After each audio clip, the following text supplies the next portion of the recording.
एक जंगल में बहुत बड़ा बरगद का पेड़ था। उस पेड़ पर जंगल के बहुत सारे पंछी रहा करते थे। ये मानो तो वह पेड़ पंछियों का जीवन आधार था। उसी बरगद के पेड़ पर एक बूढ़ा गिद्ध रहता था। एक बार जंगल में कई वर्षों तक पानी नहीं बरसा और पूरा जंगल सूख गया और जंगल के साथ साथ वह बरगद का पेड़ भी सूख गया। सारे पंछी उस बरगद के पेड़ को छोड़कर एक सुरक्षित स्थान पर जाने लगे और देखते ही देखते उस पेड़ के सारे पंछी एक सुरक्षित स्थान पर चले गए। लेकिन वह बूढ़ा गिद्ध उस बरगद के पेड़ को छोड़कर नहीं गया।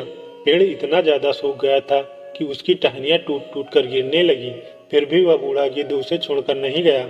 वह बूढ़ा गिद्ध उसी पेड़ के आसपास अपने भोजन की थोड़ी बहुत व्यवस्था कर लेता और फिर उसी पेड़ पर आकर बैठ जाता। सारे पंछियों ने मिलकर एक दिन गिद्ध को समझाने का विचार बनाया और कहा कि गिद्ध काका, यह पेड़ पूरी तरह से सूख गया है, यह किसी भी वक्त गिर सकता है, जिससे आपकी जान भी जा सकती है। पंछियों के कहने पर भी गिद्ध ने कहा कि यह पेड़ मेरी जन्मभूमि है, इसे मैं अपने मरते दम तक नहीं छोड़ूंगा। लाख कोशिशों के बाद भी गिद्ध नहीं माना।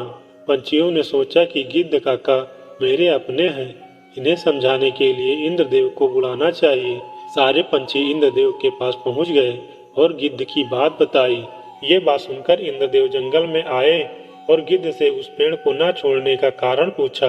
तो गिद्ध ने बताया कि मैंने इसी पेड़ पर जन्म पाया है और इसी पेड़ पर खेल कूद कर बड़ा हुआ हूँ और इसी पेड़ पर मेरे माता पिता भी रहते थे और यह पेड़ मेरे जीवन के हर सुख दुख में शामिल था। मेरे माता पिता की मृत्यु के बाद भी यह पेड़ हमारे जीवन के हर सुख दुख में साथ खड़ा था, इसीलिए यह पेड़ हमारे पिता के समान है। आज जब इस पेड़ पर मुसीबत की घड़ी आई है तो मैं इस पेड़ को कैसे छोड़कर चला जाऊं?